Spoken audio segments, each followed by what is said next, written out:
નમસ્કાર, સુપર 6 સાથે હું છું નીરુ। આજે દિવસભરના ટ્રેન્ડિંગ ન્યૂઝ લઈને આપણે શરૂઆત કરીશું સુપર 6ની।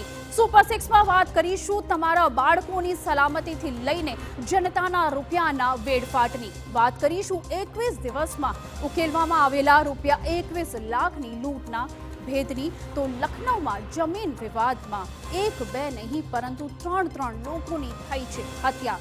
आओ नजर करिए आजना 6 ट्रेंडिंग न्यूज पर। सौप्रथम बात करीशुं राज्यमां वधती जोखमी सवारीनी। मासूम बाळकोना जीव साथे रमवामां आवी रही छे रमत। स्कूल वाहन चालको कहो के ऑटो रिक्शा तो ठीक, परंतु शुं वालीओने तेमना वाल सोयानी पण नथी पड़ी। बीजा मुद्दामां वात करीशुं एक एवा रસ્તાની કે જ્યાં નથી કોઈ ખાડા, રસ્તાને કોઈ મરામતની નથી જરૂર, તેમ છતાં 44 લાખ રૂપિયાનો કરાયો છે ખર્ચ।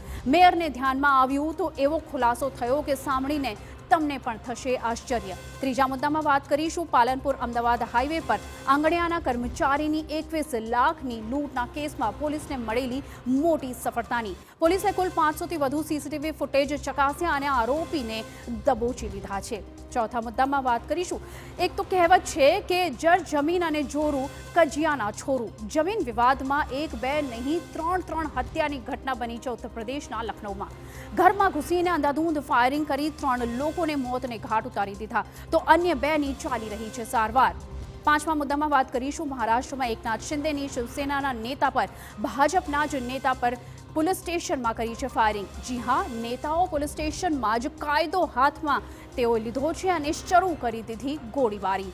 અને અંતમાં વાત કરીશું બોલિવૂડ મોડલ અને અભિનેત્રી પૂનમ પાંડેની। ગઈકાલે પૂનમ પાંડેની મોતના સમાચાર આવ્યા હતા સામે અને આજે તે એકાએક સોશિયલ મીડિયા પર પ્રગટ થઈ અને ખુલાસો કર્યો કે તેણીએ જ પોતાની મોતની જે ન્યૂઝ છે તે ફેક ન્યૂઝ કરીને ફેલાવી હતી, પરંતુ શા માટે તેની કરીશું વિગતે ચર્ચા। શરૂઆત કરીશું